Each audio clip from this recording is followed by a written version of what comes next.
പഠിച്ച് ഉറക്കം പോയോ? രാത്രിയിലൊക്കെ ഇരുന്നിരുന്ന് ഉറക്കം മൊത്തം പോയോ?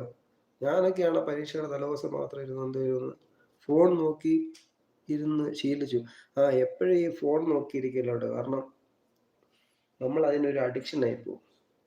ഇൻസ്റ്റാഗ്രാം യൂസ് ചെയ്യുന്ന ആൾക്കാർ എപ്പോഴും ഇൻസ്റ്റാഗ്രാം ഇങ്ങനെ നോക്കിക്കൊണ്ടിരിക്കുന്നു പറഞ്ഞാൽ പിന്നെ ചില ആൾക്കാർ ഇൻസ്റ്റാഗ്രാം അങ്ങ് ഡിലീറ്റ് ചെയ്യും കുറച്ച് നാളത്തേക്ക് ഇനിയും ഉപയോഗിക്കുന്നില്ല എന്ന് പറഞ്ഞു.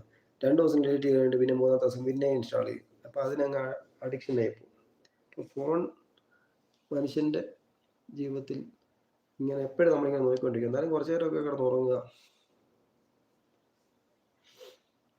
ഒരു മനുഷ്യൻ 8 മണിക്കൂർ കിടന്നുറങ്ങണമെന്നല്ലേ പറയുന്നത്. നമ്മളൊരു 6 മണിക്കൂർ 7 മണിക്കൂറെങ്കിലും കിടന്നുറങ്ങണം.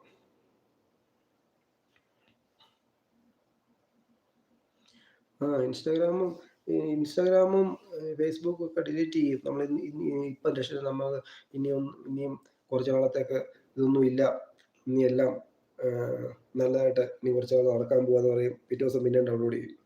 ഇത് തന്നെയാണ് എല്ലാവരുടെയും കാര്യം. അല്ലെങ്കിൽ നമ്മൾ യൂട്യൂബ് കണ്ടുകൊണ്ടിരിക്കും. ഇങ്ങനെ ഇപ്പം കൊച്ചു പിള്ളേർ വരെ ഫുൾ ടൈം ഫോണിൽ ഫോൺ വെച്ച് ഇപ്പം പിള്ളേരൊക്കെ എന്ന് പറഞ്ഞാൽ ഈ കണ്ണിൻ്റെ കാഴ്ചയും പോയി ഇപ്പം കണ്ണാടി പോലത്തെ കണ്ണാടി സോഡാക്കുപ്പി കണ്ണാടിയും വെച്ച് നടക്കുന്ന അവസ്ഥയിലോട്ട് വരും. പിന്നെ പിള്ളേരുടെയൊക്കെ കാര്യങ്ങൾ ഇപ്പം കൊച്ചു പിള്ളേർക്ക് വരെ ഫോണില്ലെങ്കിൽ വലിയ പ്രശ്നമാണ്.